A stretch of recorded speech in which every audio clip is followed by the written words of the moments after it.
प्राकृतिक संख्या। क्या? प्राकृतिक संख्या। प्राकृतिक संख्या को इंग्लिश में बोलते हैं नेचुरल नंबर।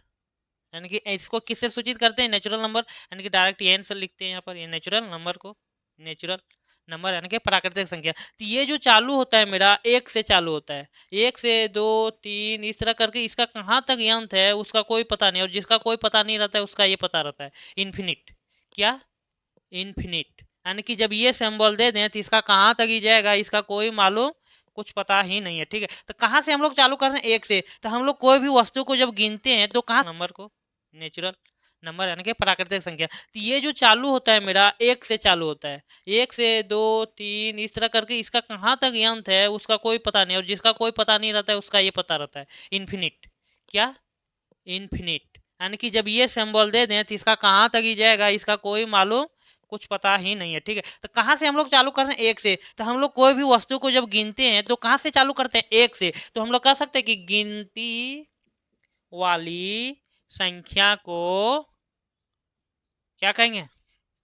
प्राकृत प्राकृतिक संख्या।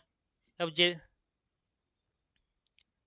कहलाती है। यानी कि गिनती वाली संख्या प्राकृतिक संख्या कहलाती है। तो जैसे में ये होला हो जाएगा मेरा, यानी कि एक से चालू करेंगे इन्फिनिट। तो इसका अगर पूछता है क्वेश्चन में कि सबसे छोटी प्राकृतिक संख्या,